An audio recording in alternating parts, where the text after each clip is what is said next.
Em Neon Genesis Evangelion, a Terra foi devastada por um cataclismo global, conhecido como Segundo Impacto, causado por uma explosão na Antártida, que reduziu drasticamente a população humana e alterou o equilíbrio climático do planeta. Anos após esse evento, a humanidade enfrenta uma nova ameaça. Misteriosas criaturas gigantes, conhecidas como os Anjos, começam a atacar Tóquio 3, uma cidade-fortaleza construída especificamente para resistir a eles. Os Anjos são seres enigmáticos, que parecem determinados a alcançar um objetivo oculto, relacionado à misteriosa entidade chamada Adão. Para combater os Anjos, a organização secreta NERV desenvolve os Evas, enormes biomáquinas humanoides que são os únicos meios capazes de enfrentar os Anjos em combate. Em meio a NERV, existe um projeto ambicioso chamado Projeto de Instrumentalização Humana, que visa a evolução final da humanidade. Se você não assistiu Evangelion e não entendeu nada do que eu falei, fica tranquilo, que provavelmente quem assistiu também não entendeu nada. Entender essa sequência específica de eventos do anime não significa entender completamente essa obra. Na verdade, pra mim, muito pelo contrário. E digo mais, captar todas as referências mitológicas e bíblicas de longe não significa entender totalmente Evangelion, além de que isso nunca foi a prioridade. Mas não me entenda mal, não é como se essas analogias fossem jogadas ao vento. Na verdade, elas são muito bem localizadas na trama, deixando a interpretação bem mais fácil. Vamos separar os elementos em 3 partes. Referência, que pode ser mitológica ou bíblica. Função, que é a função prática na trama, na história da obra. E o significado, que é a mensagem, o significado filosófico por trás disso. Como, por exemplo, referência, Bíblia. Função, Adão e Lilith. E o significado, conflito de gênero. Em alguns textos, Lilith é representada como a primeira mulher de Adão, que após ser submetida a Adão, ela se rebela, sendo substituída por Eva. Para quem não se lembra, em Evangelion, os Evas são derivados do primeiro anjo Adão, representando a criação de Eva na Bíblia a partir da costela de Adão. E tudo isso representa o conflito de gênero, obviamente não sendo apenas para empurrar a trama. Ou você achava que a Rei se negando a ser invadida por Gendo representa apenas a Lilith rejeitando Adão? Pra quem não se lembra, nessa cena, Gendo tenta fundir o feto de Adão com a Rei, que é um clone de Lilith. Vamos pegar agora o campo AT, que na prática é uma barreira de força usada por Evas e por anjos, servindo tanto para atacar quanto para se defender. Mas se a gente trazer isso pra filosofia, é uma referência direta ao dilema do ouriço, que inclusive é mencionado no anime, que consiste em uma parábola escrita por Schopenhauer, que fala sobre ouriços que podem morrer de frio se afastarem demais, mas se machucam com seus próprios espinhos quando se aproximam demais. O anime aborda isso de uma forma... Ele aborda isso de uma forma tão simples que chega a ser ridículo. A barreira que todos têm em seus corações. É isso mesmo. Evangelion, pelo menos o anime, não foi feito para ser uma obra super complexa e cult. Alguns fãs, eles vendem essa ideia erroneamente, chegando até a espantar algumas pessoas dessa obra. Nenhum anime se leva tão a sério, como naquela cena em que o Gendo, ele tá com os pés em um balde de água, tendo que manter a postura mesmo que ele tivesse num calor do cacete. O anime praticamente grita pra você, são pessoas aqui, pessoas como eu e você. O anime nem chega a discutir essas questões complicadas como a semente de Adão e etc, porque isso não importa. Na realidade, isso não importa. O que realmente move a série são os conflitos humanos, que qualquer pessoa pode entender. Aqueles caras lá da Silly, que só existem pra trama andar, eles nem são realmente importantes. Tem um momento que eles literalmente são substituídos por umas pedras aleatórias gigantes e não faz falta nenhuma. Diferentemente do Gendo. O Gendo é basicamente a mesma coisa que eles, só que ele tem as próprias motivações e personalidade. Esse sim importa e é caracterizado até o fim. O fato é que quem mesmo não entendeu nem as referências mitológicas e bíblicas, nem os levantamentos filosóficos, nem as questões sociais, nem a lore dos anjos e essas coisas, não necessariamente não entendeu o Evangelion. Na verdade, até o projeto de instrumentalização humana, que é uma das partes mais importantes da obra, só serve para levantar o único e verdadeiro foco de Evangelion. Eu, como indivíduo, tenho valor? E sobra pro Shinji responder essa pergunta. O Shinji é um personagem muito odiado pelo público por diversos motivos, mas uma coisa que pode se dizer é verdade. Shinji, além de tudo, é complexo emocionalmente. A realidade é que todos os personagens à volta dele são tão complicados quanto ele, com seus próprios problemas.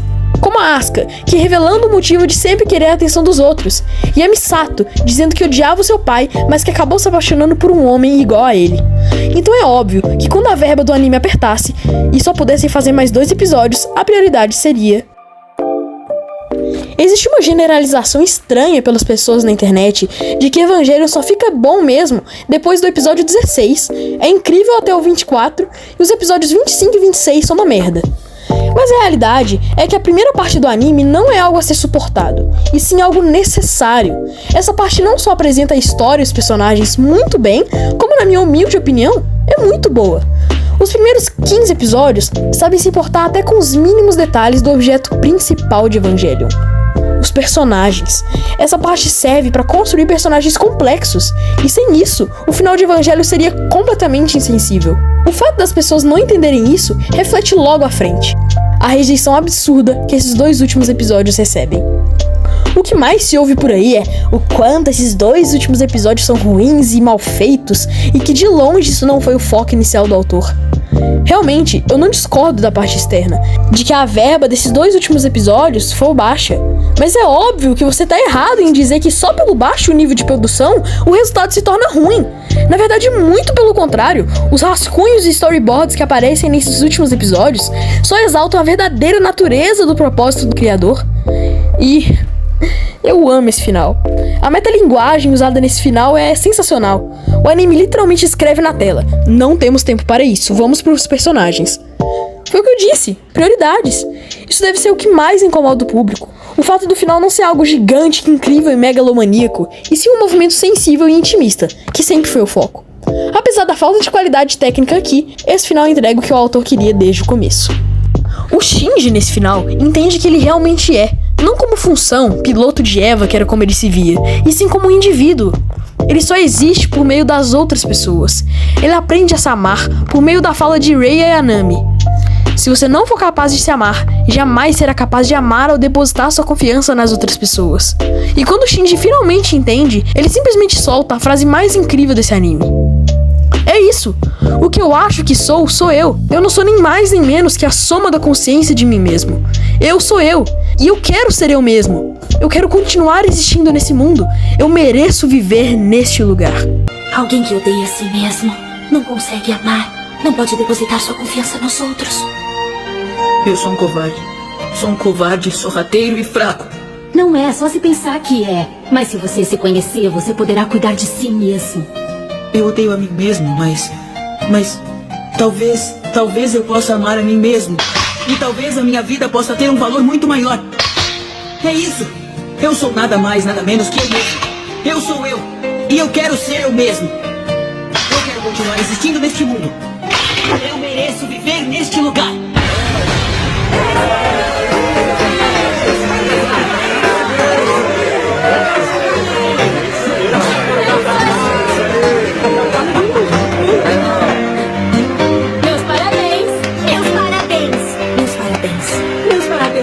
Meus parabéns! Meus parabéns! Meus parabéns! Meus parabéns! Meus parabéns. Meus parabéns!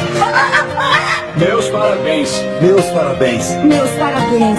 Meus parabéns! Meus parabéns. Meus parabéns! Obrigado, pessoal. Obrigado por meu pai. Digam adeus à minha mãe e a todas as crianças. Fim. E é por isso que todos os personagens o aplaudem, o parabenizando. Adeus, mãe. Obrigado, pai. E a todas as crianças que conseguiram chegar até aqui. Esse final é lindo. Agora que todo mundo ficou feliz e emocionado, vamos acabar com a vibe desse vídeo.